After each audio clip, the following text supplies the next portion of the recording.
We carry on with 1 Timothy.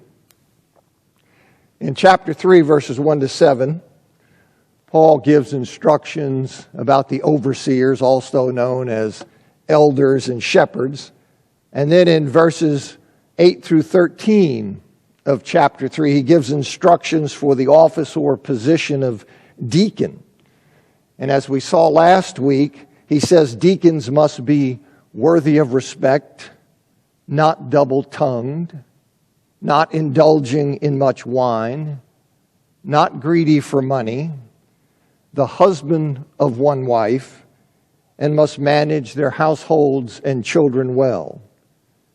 And he says they also must hold securely to the mystery of the faith, meaning they must have orthodox theological convictions. And in doing so, they also must maintain a clear conscience, meaning they must strive sincerely, be genuine, strive sincerely to live in accordance with the ethical demands of the gospel. They can't be posers. They can't be pretenders. And in the middle of his instruction about the qualifications of deacons, Paul says in verse 11, the wives likewise are to be worthy of respect, not slanderers, self-controlled, and faithful in all things. And that's where I want to pick back up. Now, the Greek word that Paul uses there, that I have rendered or translated wives, is gunaikos. And it's a plural form of the noun gune, which means either wife or woman, depending on the context. So in the plural, it means either wives or women. It does not mean deacon. But some people claim, well, that here should be translated women instead of wives, and claim further that women in this context means women deacons, even though the word deacon is not used.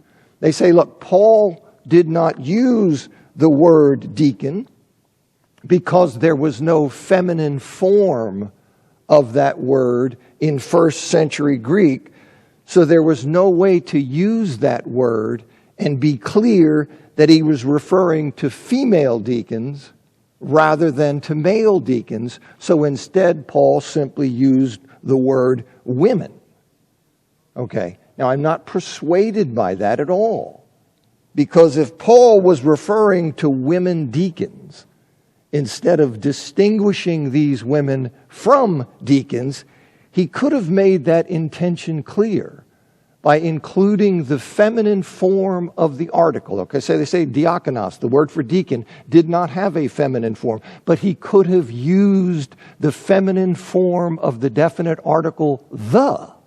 He could have put that with the masculine diakonos and said, and that would have made his intention clear that he was referring to female deacons. Or he could have coined the term, or coined the feminine form of deacon, as was done later. So he didn't do any of that. And that leaves you with the question of why refer to women deacons as women instead of referring to them by their office, as was done for overseers in verses 1 and 2, and was done for the deacons in verses 8 and 12. Why do that? And it just doesn't make sense. Now, verse 11, it's a parenthetical statement about the character traits necessary for the wives of deacons. It's included because their character, the character of the wives, is a requirement for their husband's eligibility for appointment as a deacon. I say it's parenthetical because it relates to their character, the wife's character, rather than to his own, and then attention is immediately turned back to the deacon's own character. Now, in the just mentioned context of marriage, by declaring, let deacons be husbands of one wife. And that Paul is speaking here in verse 11 of wives rather than women generally, that was recognized by virtually all English translations. From Tyndale's New Testament in 1526 up until the Revised Version in 1881. And that includes the Coverdale Bible, the Matthews Bible, the Great Bible, the Geneva Bible, the Bishop's Bible, and the King James Bible. The lone exception from this period of time from 1526 to 1881 was the Catholic Reims New Testament, which rendered it the Wives. And many modern English versions recognize that the better rendering here is Wives. Those include the New English Bible, the New King James Version, the original version NIV in 1984, the Good News Translation, God's Word, the New English Translation, the Holcomb Christian Standard Bible, the Lexham English Bible, the International Standard Version, the New Living Translation, the English Standard Version, and the Christian Standard Bible. All of them modern translations that recognize that Wives is the better choice here. Now, an argument that's commonly made against the translation Wives in this context is that no character traits are specified for the wives of overseers, the wives of elders. And it's alleged that this makes it very unlikely that there would be character requirements for the wives of deacons. But that doesn't take seriously enough the difference in roles of deacons and elders. Robert Lewis, in an article written decades ago, he summarizes the common response to this objection. And Lewis says, to counter such an objection, mention is made that only the wives of deacons could assist their husbands in actually carrying out their ministry, while the elders' wives could not. Indeed, the wife of an elder would be strictly prohibited, 1 Timothy 2:12, from those teaching and ruling functions which he performs in the church. Concerning the deacon's wife, however, no such prohibitions exist. On the contrary, as a deacon carried out his service and visitation duties, certain situations would arise which only a woman could perform. Such functions a deacon would quite naturally turn over to his wife, whose character was complementary to his own. Now, Paul's not suggesting that the character of an overseer's wife is irrelevant to his suitability for the position, but he's indicating that it's less directly relevant than the character of a deacon's wife. The character failings of an overseer's wife, they could affect whether the overseer was above reproach, whether he managed his household well, whether he had a good reputation with outsiders. So it could come in indirectly that way. But since a deacon's wife could be assisting the deacon in taking care of the personal and physical needs of congregants, which probably would involve use of the mercy funds of the church treasury, her character requirements are stated explicitly. That's what I think is going on there. Now, the claim, it's often made, the claim is made, well, we know he's talking about or women, by which he means women deacons here in 1 Timothy 3. We know that because Phoebe, allegedly, is called a deacon in Romans chapter 16, verse 1. But that's doubtful. That's doubtful. She's called a diaconon of the church in Cenchrea. And that word diaconon, that is the word that is used for the office of deacon in Philippians chapter 1, verse 1, and in the various verses in chapter 3 of 1 Timothy. But that word can simply mean servant without any connotation of a church office or a formal church position. Indeed, it's translated that way, simply as servant or minister in the vast majority of its 29 occurrences in the New Testament. And as Romans chapter 16, verse 2 makes clear, Phoebe had served the church in Cenchrea by being a patron or a benefactor of many, meaning she had helped them financially. As Frank Thielman observes, It's easy to imagine Phoebe as a woman of wealth and high social status who accommodated the assembly of Christians in Cenchrea in her house and provided practical help to Paul and his co-workers during their ministry in the area. For my money, John Murray's assessment of the situation in his 1968 commentary, that still stands. Murray says, it is common to give to Phoebe the title of deaconess and to regard her as having performed an office in the church corresponding to that which belonged to men who exercised the office of deacon.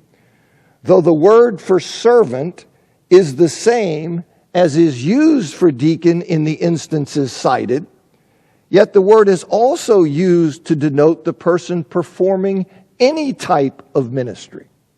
If Phoebe ministered to the saints, as is evident from verse 2 of Romans 16, then she would be a servant of the church, and there is neither need nor warrant to suppose that she occupied or exercised what amounted to an ecclesiastical office comparable to that of the diaconate.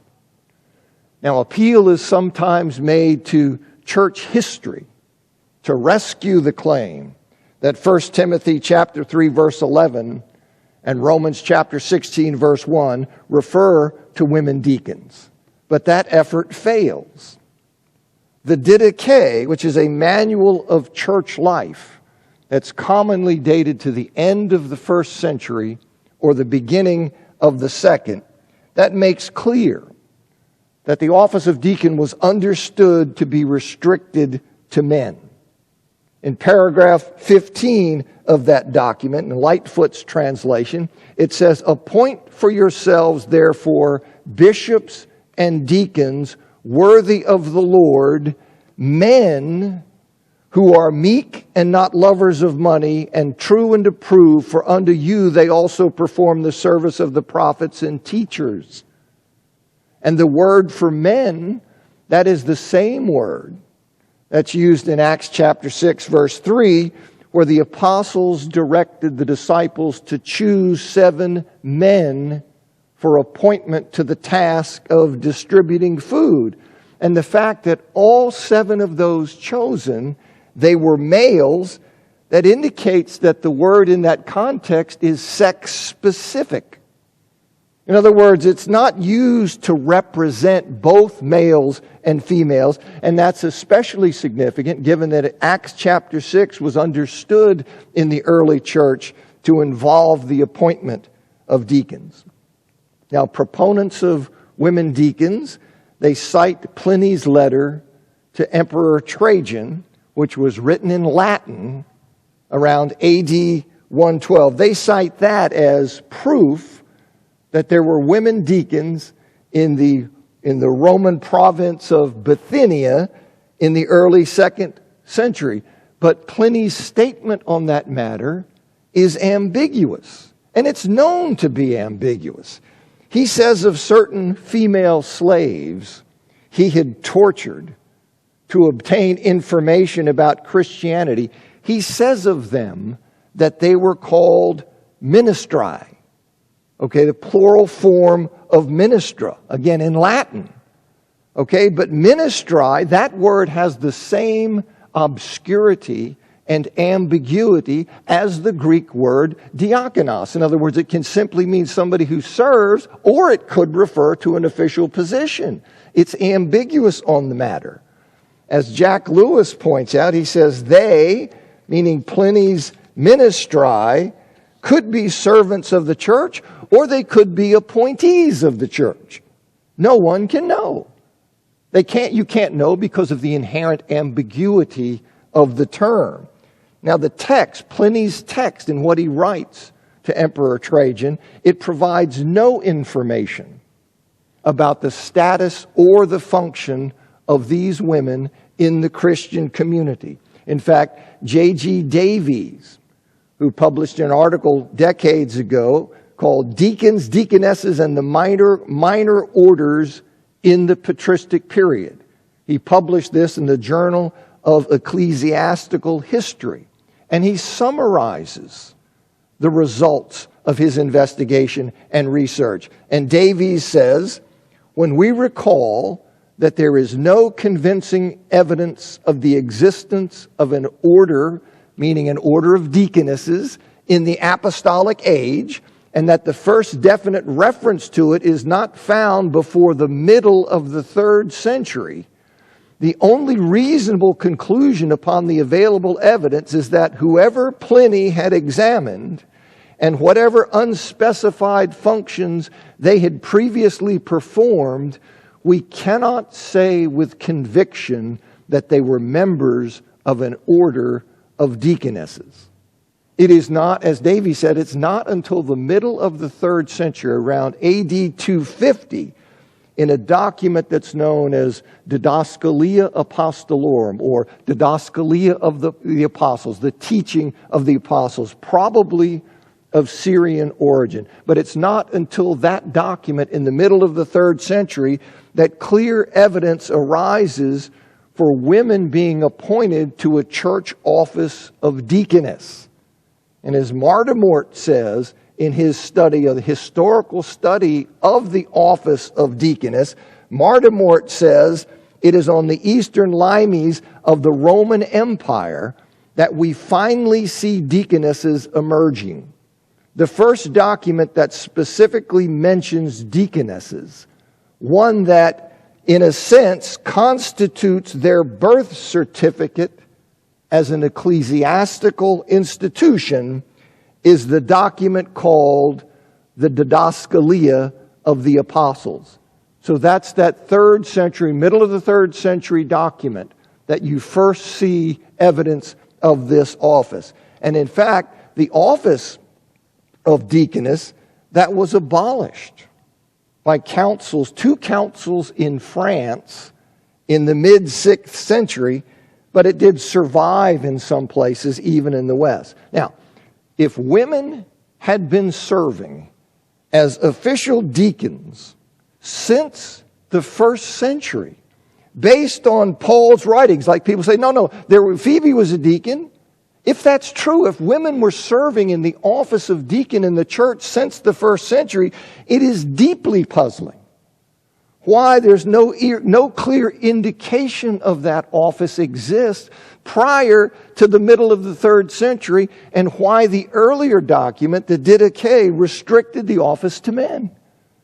It just doesn't make sense. Now, I provide more analysis and details of this topic. I didn't want to dump the whole load on you here, but I provide more details and analysis of this topic in my online paper, Women Are Not to Be Appointed to the Office of Deacon, and you can find that at my website. It's theoutlet.us. You go to the Bible Studies button, and then you scroll down to that particular article. Now, Paul says in 1 Timothy chapter 3, verse 13, he says that faithful service as a deacon, that leads to good standing or esteem, probably meaning in the eyes of both the church and God. You see, those who serve well as deacons, they also gain great confidence or boldness in their Christian faith, living out one's faith in Christ. Living it out here in the form of serving well as a deacon, that reinforces and it confirms the reality of your faith. As you live it, it reinforces and confirms that. Now in verses 14 to 16, Paul says, although I am hoping to come to you soon, I write these things to you so that if I am delayed, you may know how it is necessary to behave in the household of God, which is the church of the living God, the pillar and foundation of the truth. Without a doubt, the mystery of our religion is great. He was manifested in the flesh, vindicated by the Spirit, seen by angels, preached among the nations, believed on in the world, taken up in glory. Now, Paul says he writes these things referring to the instructions he's given in chapter 2, verse 1 through chapter 3, verse 13, and perhaps anticipating the discussion to come. But he says he writes these things he's been referring to, so that if he's delayed in his hope to visit Timothy soon, Timothy will have in the letter instructions on how people are to conduct themselves in the household of God, which is the church. He won't have to wait for Paul to arrive to receive those instructions, to receive that information. And then the question comes up, well, why was Paul planning to go to Ephesus when he said to the Ephesian elders who met him in Miletus that he knew none of them would see his face again? You remember in Acts chapter 20 verses 25 and 38. Well, see, that need not mean that Paul knew he would never again go to Ephesus. It doesn't have to mean that, but only that if he did go to Ephesus, that he would not cross paths with the men to whom he was saying farewell. You say, well, if he goes to Ephesus, why wouldn't he cross paths with them? Well, who knows? Maybe they would have died. Maybe they would have relocated. Maybe they would have fallen away. But you can't just conclude from the fact he says, I won't see you again. You say, well, then he can't go to Ephesus again. That's not necessarily true, right? That's reading a bit too much into it. Now, if Paul never made it back to Ephesus, and we have no record that he did, it was only because more pressing things occupied him until the window of opportunity for returning to Ephesus closed, probably by his final arrest. Now, Paul says the church is the household of God. You see, it is the household of God in the sense the church is his people, those uniquely related to and identified with him. See, just as a human household consists of those uniquely related to the head of the household. And just as there's structure and organization in an ancient Greco-Roman household, so there is structure and organization in God's church. Local congregations being managed by a group of elders and others having different roles. The church is the pillar of the truth. In that, you know how the pillars, those are the big columns that hold up the roof. So the church is the pillar of truth, in that just as a pillar holds up a roof, the church, through its existence and its proclamation of the truth, holds up the truth to be seen and admired. And the church is the foundation of the truth, in that just as the foundation keeps a building from shifting and collapsing, the church defends the truth from forces pushing against it, forces seeking to undermine and destroy the truth. The false teachers, on the other hand, they had abandoned the truth. He says in 1 Timothy 6:5, 2 Timothy 2:18, 3:8, 4:4. So it's very important that Timothy stop them and get the people back in touch with the truth. And in verse 16, Paul expresses some great truths of Christianity, possibly here by incorporating a hymn, a pre-existing and formalized expression of the faith. A hymn in that sense. He may be incorporating a hymn here. The truth of God's redemptive plan. The mystery kept hidden for ages, but revealed through Christ and the apostles, that mystery is wonderful. He says, without a doubt, the mystery of our religion is great. It is, in fact, wonderful, something that is wonderful. In the incarnation, he says he was manifested in the flesh.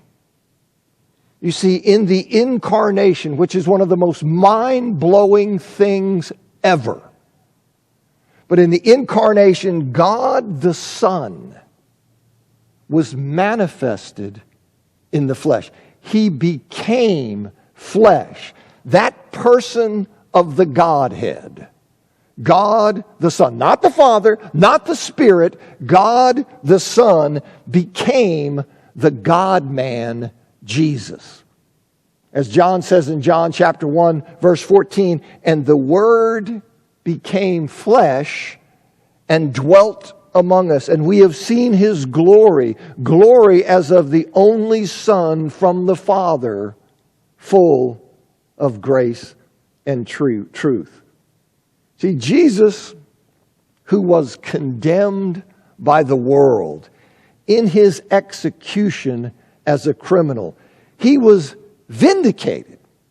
He was proven to be innocent, proven to be the chosen one of God by the Spirit in His resurrection from the dead. As Philip Towner says, he says, the early church consistently regarded the resurrection/exaltation of Jesus to be the historical event in which God demonstrated His Son's vindication. Paul says in Romans chapter 1, verse 4, that Jesus was appointed Son of God in power according to the Spirit of holiness from the resurrection of the dead. As Ben Witherington comments, he says, Romans 1:4 is not about what Christ is according to this divine nature, but rather about what happened to Jesus at the resurrection when God's Spirit raised Him from the dead and designated or marked Him out as Son of God in power.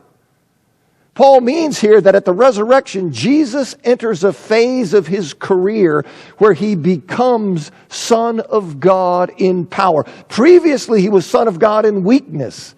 He did not assume the role of glorified and exalted and all-powerful Lord until after the resurrection. See also Philippians 2, when He was appointed to such a role. I. Howard Marshall points out that the passive verb in the phrase was seen by angels.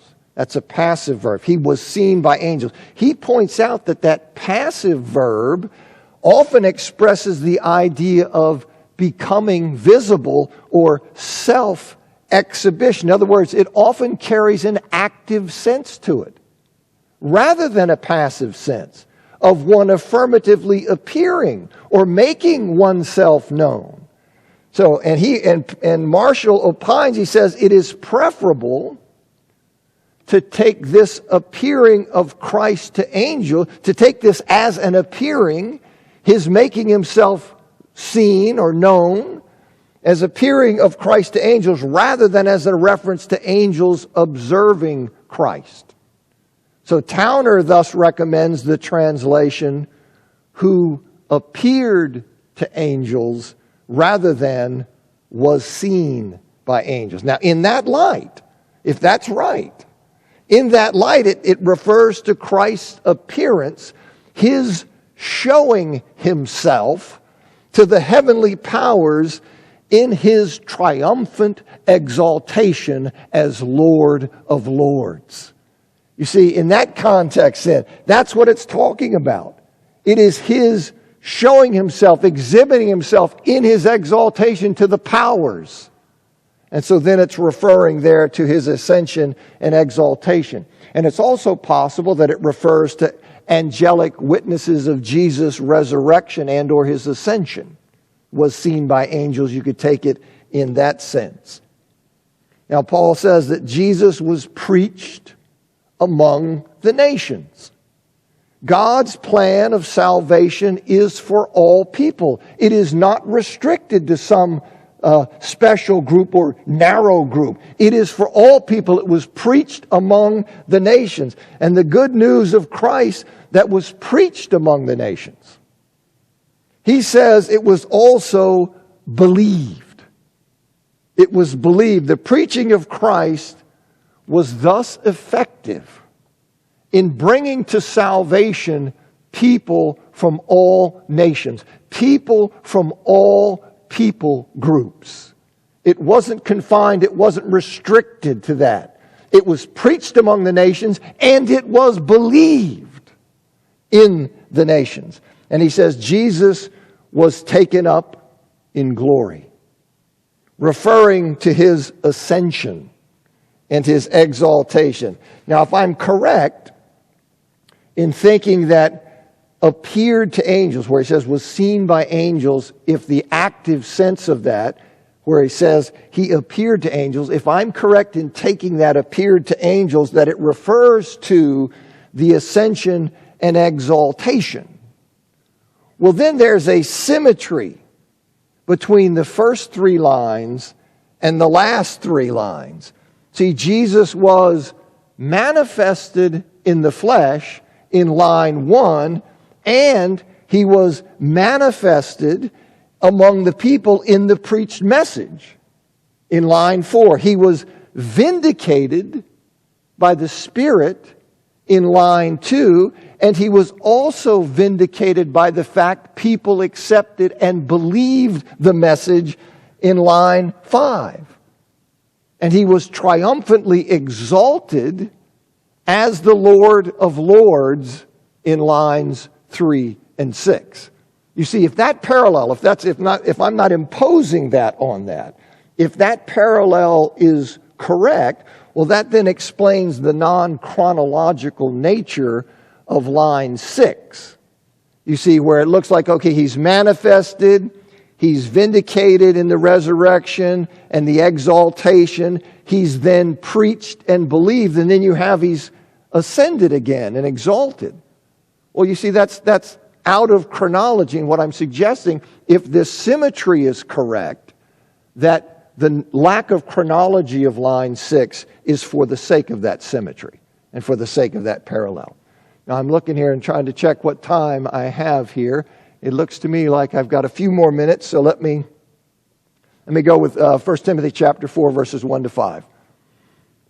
He says, "Now the Spirit explicitly says that in the last times some will abandon the faith, paying attention to deceitful spirits and teachings of demons that come through the hypocrisy of liars whose consciences have been seared.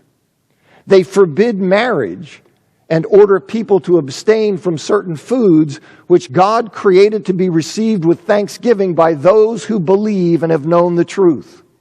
For everything created by God is good, and nothing is to be rejected if received with thanksgiving. For it is sanctified by the word of God and prayer." Now, though the church has been entrusted with the truth, the Spirit of God is either now saying through Paul, or has previously said through Paul or through some other Christian prophet, that the last times will include the kind of thing that is now happening in Ephesus. Christians being pulled from the faith by enemy operatives. In other words, the problems Timothy is experiencing, those problems are not unexpected. And they need to be alert and prepared to resist those things.